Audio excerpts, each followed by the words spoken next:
बिस्मिल्लाहिर्रहमानिर्रहीम अस्सलामु अलैकुम वरहमतुल्लाहि वबरकातुहू। नाज़रीन, आप देख रहे हैं दुनिया मेरे आगे यूट्यूब चैनल और मैं हूं गुलाम नबी मदनी। इस वीडियो के अंदर अफ़गानिस्तान से मुताल्लिक़ कुछ अहम खबरें हैं, अहम रिपोर्ट्स हैं, वो आपके सामने रखेंगे। आप जानते हैं अफ़गानिस्तान के अंदर अफ़गान तालिबान की गिरफ्त मजबूत हो रही है। अफ़गान तालिबान की फतूहात का सिलसिला दराज हो रहा है। अफ़गान तालिबान अफ़गानिस्तान के असल हुक्मरान बन रहे हैं, मुस्तक़बिल के हुक्मरान बन रहे हैं। यही वजह है अफ़गान तालिबान की फतूहात को देखते हुए अब तालिबान के दुश्मन भी दोस्त बनने जा रहे हैं और तालिबान को सियासी पावर और सियासी ताकत तस्लीम करने जा रहे हैं। नाज़रीन, फ़ाइनेंशियल टाइम्स ने एक रिपोर्ट छापी है, दुनिया का मशहूर अखबार है, जिसकी रिपोर्ट्स को माना जाता है। इस रिपोर्ट के अंदर कहा गया है कि रूस अफ़गान तालिबान से ताल्लुकात बढ़ा रहा है और रूस अमेरिका से बदला लेने की खातिर तालिबान को बहुत सी चीज़ें प्रोवाइड कर रहा है, बहुत सी सहूलियात दे रहा है। इस रिपोर्ट के अंदर ये बात कही गई है कि तालिबान के साथ रूस ने 2018 में ताल्लुकात बढ़ाना शुरू किए थे। जो तालिबान के साथ डायलॉग हुआ है, सियासी डील हुई है, इस हवाले से रूस ने बड़ा पॉजिटिव रोल प्ले किया है। 2 मरतबा मास्को के अंदर तालिबान और काबुल हुकूमत के दरमियान रूस से मुज़ाकरात भी करवा चुका है।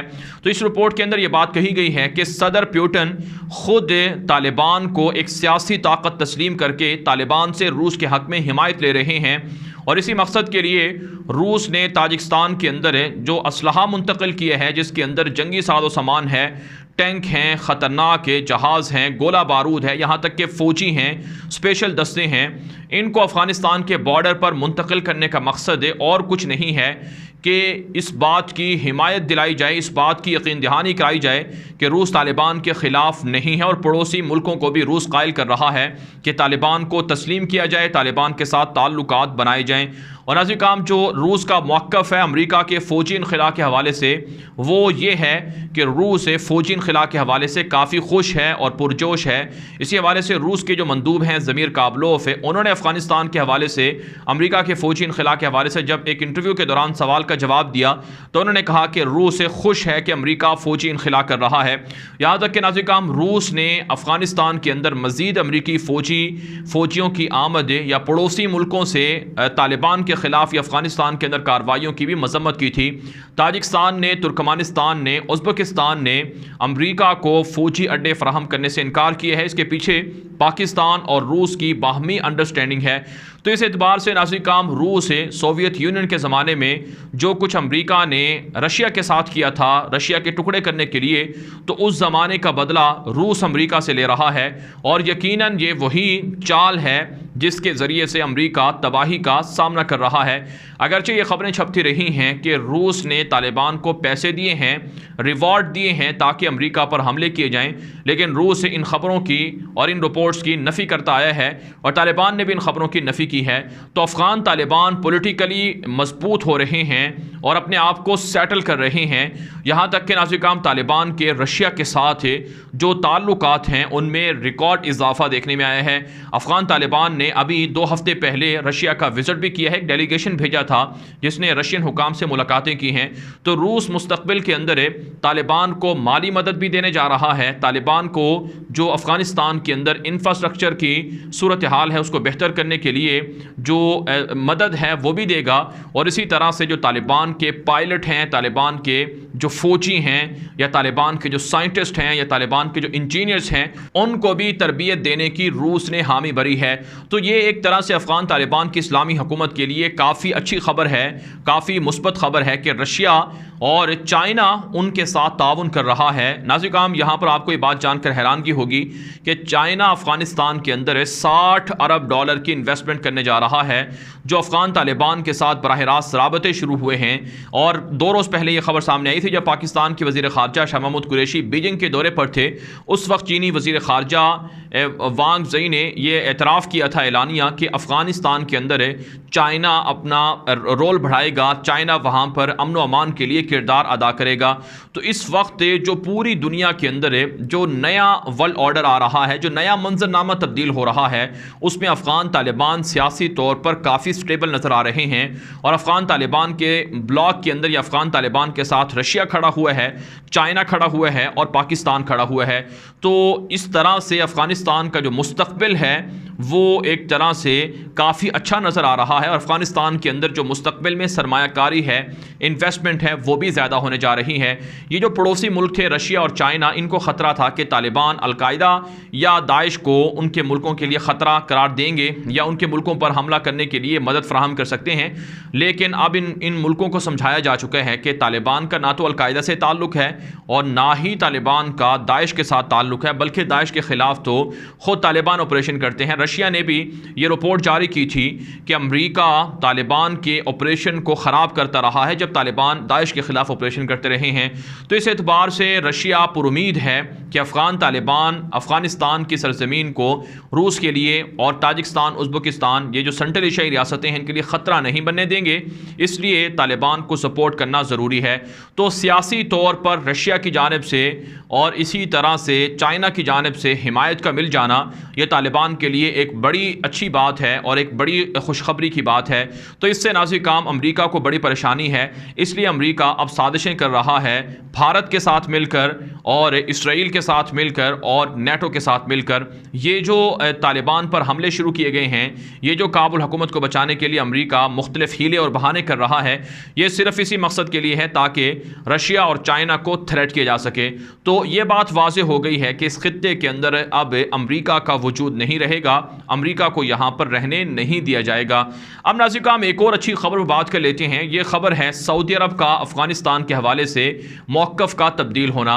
सऊदी अरब अफ़गानिस्तान के तालिबान के साथ ताल्लुकात इतने अच्छे नहीं रहे हैं सऊदी अरब के, क्योंकि अफ़गानिस्तान के अंदर अलकायदा ने अपने पंजे गाड़े थे। अलकायदा के सरबराह जो उसामा बिन लादेन थे वो अफ़गानिस्तान के अंदर मौजूद रहे थे और आप जानते हैं अलकायदा के जो सरबराह थे उसामा बिन लादेन, उनका सऊदी अरब के हवाले से मौक़िफ़ कुछ ज़्यादा सख्त था।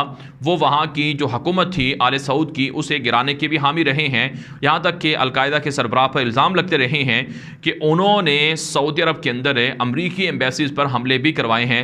तो इस एतबार से सऊदी अरब अफ़गानिस्तान को अपने लिए ख़तरा समझता रहा, बिलखुसूस अफ़गान तालिबान को भी, कि वो अलकायदा के साथ ताल्लुकात क्यों रखे हुए हैं, इससे उनकी हुकूमत को ख़तरा है। लेकिन अब सऊदी अरब का मौक़िफ़ तब्दील हो रहा है अफ़गान तालिबान के हवाले से, क्योंकि अफ़गान तालिबान अफ़गानिस्तान की एक सियासी पावर बन चुके हैं और सियासी तौर पर भी अफ़गान तालिबान एडवांस हो चुके हैं। अफ़गान तालिबान के अंदर काफ़ी तब्दीलियाँ आई हैं। तो इस एतबार से सऊदी अरब पाकिस्तान के ज़रिए से अफ़गान तालिबान के करीब हो रहा है। तो सऊदी अरब ने भी अफ़गानिस्तान के अंदर इन्वेस्टमेंट करने, मुस्तक़बिल के अंदर इंफ्रास्ट्रक्चर करने की हामी भरी है। जो पाकिस्तान का विज़िट सामने आया है सऊदी अरब के वज़ीर ख़ारजा फैसल बिन फ़रहान का, ये एक तारीख़ी विज़िट है। काफ़ी अरसे के बाद ये विज़िट हुआ है। सऊदी अरब के वज़ीर ख़ारजा हाई लेवल डेलीगेशन के हमरा पाकिस्तान पहुँचे हैं। पाकिस्तान के वज़ीर ख़ारजा से, पाकिस्तान के वज़ीर आज़म इमरान ख़ान से और दीगर ऑफिशल से उनकी मुलाकातें हुई हैं। तो पाकिस्तान ने सऊदी अरब को यकीन दहानी कराई है कि अफ़गानिस्तान से सऊदी अरब को किसी किस्म का ख़तरा नहीं होगा और ना ही अफ़गानिस्तान के अंदर सऊदी मुखालिफिन को पावर हासिल करने दी जाएगी। अफ़गान तालिबान भी इस बात के लिए कायम हैं और इस बात की कमिटमेंट करते हैं। तो इस पर सऊदी अरब का मौक़िफ़ तब्दील हुआ है और सऊदी अरब ना सिर्फ अफ़गान तालिबान को सियासी पावर तस्लीम करेगा, बल्कि सऊदी अरब अफ़गानिस्तान के अंदर इंफ्रास्ट्रक्चर है और अफ़गानिस्तान के अंदर जो सरमायाकारी है और इसी तरह से अफ़गान तालिबान को जो अफ़गानिस्तान को बिल्ड करने के लिए जो पैसों की ज़रूरत होगी वो भी फ़राहम करेगा। आप जानते हैं नाज़िर काम, चंद महीने पहले एक ख़बर सामने आई थी कि सऊदी अरब ने जो काबुल हुकूमत के जो सरकारी उलमा हैं उनको बुलाकर एक कॉन्फ्रेंस करवाई थी। उसमें पाकिस्तान के जो मजहबी उमूर के जो वज़ीर हैं वो भी गए थे। इस पर तालिबान का रिएक्शन आया था। तो इस गलती को सऊदी अरब नहीं दोहराना चाहता और सऊदी अरब तालिबान के साथ ताल्लुकात बेहतर करना चाहता है। जब से सऊदी अरब के कतर के साथ ताल्लुकात बेहतर हुए हैं, सऊदी अरब की पॉलिसियों में भी बड़ी तब्दीलियाँ आई हैं। सऊदी अरब कतर के बहुत करीब हुआ है। कतर और सऊदी अरब के दरमियान तकरीबन 4 साल तक मुखासमत रही है, मुकाता रहा है, एक दूसरे के साथ हर तरह के ताल्लुकात ख़त्म थे। लेकिन चंद महीने पहले जो कतर के बादशाह हैं तमीम हमद सानी, उन्होंने सऊदी अरब का विज़िट किया। उनको वली आहद मोहम्मद बिन सलमान ने वेलकम किया। इसके बाद ताल्लुकात बेहतर हुए हैं। सऊदी अरब के यूएई के साथ ताल्लुकात काफ़ी मुतासर हुए हैं, क्योंकि यूएई का जो मौक़िफ़ है यमन जंग के हवाले से और इसी तरह से कतर के हवाले से ये काफ़ी मुख्तलिफ है। तो सऊदी अरब अब यूएई की बजाय कतर से ज़्यादा कुर्बत ताकतें बढ़ा रहा है। और आप जानते हैं कतर के अंदर जो तालिबान का हेड ऑफिस है वो वहाँ पर मौजूद है, पॉलिटिकल ऑफिस है वहाँ पर, जहाँ पर तालिबान की लीडरशिप मौजूद है। तो कतर के ज़रिए से सऊदी अरब और ज़्यादा तालिबान के करीब हो रहा है। तो ये एक अच्छी चेंज है, अच्छी तब्दीली है, जिससे तालिबान को भी फ़ायदा होगा और अफ़गानिस्तान की आवाम को भी फ़ायदा होगा। नाज़रीन, पाकिस्तान के विजिट पर आए सऊदी वज़ीर ख़ारजा फैसल बिन फरहान को पाकिस्तान ने यकीन दिलाया है कि यमन की जंग के खात्मे के लिए पाकिस्तान ईरान से राबते कर रहा है। ईरान और सऊदी अरब के दरमियान भी सुलह हो रही है। 2015 से ताल्लुकात कशीदे हैं और इन ताल्लुकात की कशीदगी से सऊदी अरब को काफ़ी नुकसान हुआ है, यमन की आवाम को नुकसान हुआ है और ईरान को भी नुकसान बर्दाश्त करना पड़ा है। तो अब पाकिस्तान पहले भी सालिसी करता रहा है और अब भी कर रहा है। तो पाकिस्तान सऊदी अरब के दरमियान और ईरान के दरमियान सुलह करवाने के लिए भी कोशिश हैं, ताकि ये जो यमन की जंग का मसला है ये हल हो जाए और हूसियों के साथ जो मुज़ाकरात हैं वो कामयाब हो जाएं। तो इस एतबार से ये जंग ख़त्म होगी, ईरान और सऊदी अरब के ताल्लुकात बेहतर हो जाएंगे और अमरीका की जो बदमाशी है मुसलमान मुल्कों को आपस में लड़ाने की, ये बदमाशी अमरीका की ख़त्म होगी। आप जानते हैं नाज़रीन काम, दुनिया के अंदर जो कुफिया ताकतें हैं इनका मकसद ये है कि ये चाहते हैं कि मुसलमान आपस में लड़ाई करें, ये चाहते हैं कि मुसलमान महफूज ना हो, वहाँ पर इंतशार हो। और इंतशार एक बहुत बड़ा फितना है, एक बहुत बड़ा फसाद है। जब किसी मुल्क का किसी मुल्क के साथ झगड़ा होता है तो उस मुल्क के अंदर हर वक्त अफरा तफरी और जो बेयकीनी की सूरत हाल रहती है। तो इस एतबार से सऊदी अरब के दिफा को काफ़ी ख़तरा रहा, लेकिन अब सऊदी अरब और कतर के ताल्लुकात बेहतर हुए, सऊदी अरब और अफ़गानिस्तान के तालिबान के ताल्लुकात बेहतर हुए और अब सऊदी अरब के जो ईरान के लोग हैं उनके साथ ताल्लुकात बेहतर हो रहे हैं। और ईरान को समझाया जा रहा है कि वो पड़ोसी मुल्कों के अंदर या इस्लामी मुल्कों के अंदर मुदाखलत से बाज रहे, उनके साथ ताल्लुकात सब ममालिक रखने के लिए तैयार हैं। तो इस एतबार से काफ़ी अच्छी खबरें हैं जिनसे अफ़गानिस्तान को भी फ़ायदा होगा, उम्मत मुस्लिमा को भी फ़ायदा होगा और मुसलमान मुल्कों को भी फ़ायदा होगा। तो इस वीडियो के हवाले से नाज़रीन काम जो आपकी राय हो कॉमेंट के जरिए से ज़रूर पहुँचाएँ। मज़ीद खबरों के लिए आप हमारे ट्विटर अकाउंट को जो दुनिया मेरे आगे के नाम से है उसे फॉलो कर लें। गुलाम नबी मदनी भी हमारा ट्विटर अकाउंट है, उसे भी फॉलो कर लें, लेकिन दुनिया मेरे आगे को भी लाजमी फॉलो कर लें, क्योंकि बसाओ का ट्विटर पर जो हमारी अफगानिस्तान के हवाले से पोस्ट हैं, वीडियोस हैं, उन पर कुछ जो पाबंदियां हैं वो लग सकती हैं। इस वजह से आप हमारे अल्टरनेटिव जो अकाउंट है दुनिया मेरे आगे उसे भी फॉलो कर लें। अब तक के लिए इतना ही, इजाज़त दीजिए। अल्लाह हाफिज़।